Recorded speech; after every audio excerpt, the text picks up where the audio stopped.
বান্দারে ও বান্দা গুনাহ কদ্দুর করছস? আল্লাহ 40 বছর 50 বছর তো গুনার মধ্যে ডুবেছিলাম। বান্দা গুনাহ যে করছস এতটুকু বুঝতে পারছস? আল্লাহ বুঝতে পারছি। ভুল পথে যে চলছস এতটুকু বুঝতে পারছস? ডাক আসছে কার দরবার থেকে? বলেন না রে ভাই। কাদের জন্য? নামাজিদের জন্য? যারা গুনাহ করছেন তারা বলেন, আর যারা জীবনে গুনাহ করেন নাই চুপ করে থাকেন। আমি বলছি কারণ আমি নিজে গুনাহগার, সেটা আমি স্বীকারও করি। নামাজির জন্য, রোজাদারের জন্য, গুনাহগারের জন্য। কাদের জন্য? তো গুনাহগারকে এক কথায় আমাদের জন্য।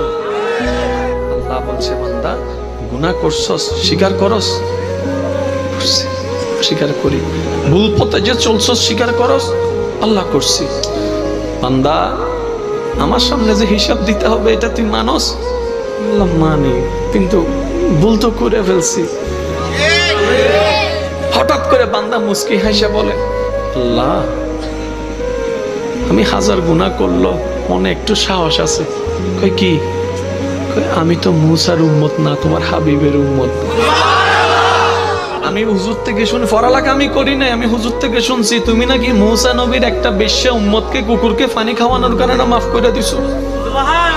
একটা কুকুরকে পানি খাওয়াইয়া যদি মুসা নবীর উম্মত মার পাই, যিনি কলিমুল্লাহ ছিল, আমি তো হাবিবুল্লাহর উম্মত, আমি তো তোমার নবিউল্লাহর উম্মত, আমি তো রাহমাতুল আলামিনের উম্মত। একটু সাহস আছে কিন্তু বলতে পারতেছি না, কারণ তোমার আযাব তো বড় কঠিন, তোমার আযাব তো বড় কঠিন। আমার লজ্জা লাগছে মওলা।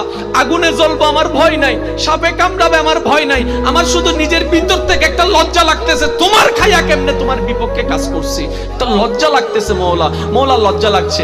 এবার আল্লাহ বলছেন বান্দা, বান্দা আমি আল্লাহর রহমত থেকে নিরাশ হইস না। তো কি করব? কি করব? তুই শুধু একবার মন থেকে তওবা কর। একবার বল, আল্লাহ ভুল করছি মাফ করে দাও, ভুল করছি মাফ করে দাও। ইন্নাল্লাহা ইয়াগফিরুয যুনুবা জামিআ। তুই মাফ চাইবি একবার, আমি রহমান মাফ করে দিব তোর সারা জীবনের গুনাহ। আমার নামেই রহমান।